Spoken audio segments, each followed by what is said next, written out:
امام احمد بن حنبل کے پاس، میں بس مختصر کروں گا، 2 بچیاں آئی ہیں جب ہم زمانوں پہ بادشاہی کر رہے تھے. وہ آ کے عرض کرتی ہیں امام صاحب مسئلہ پوچھنا ہے.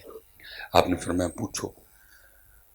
عرض کرتی امام صاحب ہم نے نا اپنے گھر میں کھڈیاں لگا رکھی ہیں، ہم رات کو نا اپنے گھر میں کپڑا تیار کرتی ہیں. مسئلہ یہ ہے کہ بعض دفعہ ہمارے دیے میں نا تیل ختم ہو جاتا ہے، تو ہم پھر کیا کرتی ہیں، ہم اپنی کھڈی اٹھا کے نا سین میں لے آتی ہیں اور پھر ہم چاند کی روشنی میں کپڑا بناتی ہیں.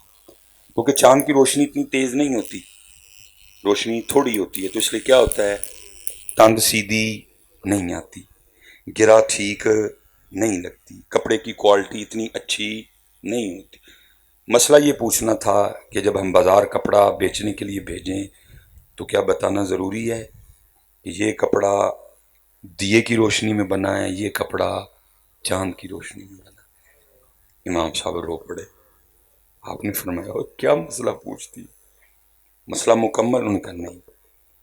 کہا امام صاحب بعض دفعہ اس طرح بھی ہوتا ہے، قمری مہینے کی ابتدا ہوتی ہے، چاند ابھی چھوٹا ہوتا ہے، اس میں اتنی روشنی نہیں ہوتی کہ کپڑا بنے. بعض دفعہ قمری مہینے کا آخر چل رہا ہوتا ہے، روشنی نہیں ہوتی. بعض دفعہ اس طرح بھی ہوتا ہے اوپر بادل ہوتے ہیں، چاند کی روشنی زمین تک نہیں آتی، کپڑا نہیں. تو پھر ہم کیا کرتی ہیں کہ ہمارے گھر کے ساتھ ایک گھر ہے جنہوں نے اپنی دیوار پہ دیا رکھا ہوتا ہے، تو پھر ہم اپنی کھڈی اٹھا کے نا اس دیے کے قریب کر لیتی ہیں اور اس کی روشنی میں کپڑا بناتی ہیں. اب مسئلہ یہ پوچھنا تھا کیونکہ دیا انہوں نے ہمارے لیے نہیں جلایا، ہم نے ان کے دیے کی روشنی میں کپڑا بنانے کی اجازت بھی ان سے لی ہوتی نہیں، ان کی اجازت کے بغیر بناتی ہیں. تو امام صاحب مسئلہ یہ پوچھنا تھا کہ جو کپڑا ان کے دیے کی روشنی میں بنے گا وہ چوری میں شمار تو نہیں ہوگا؟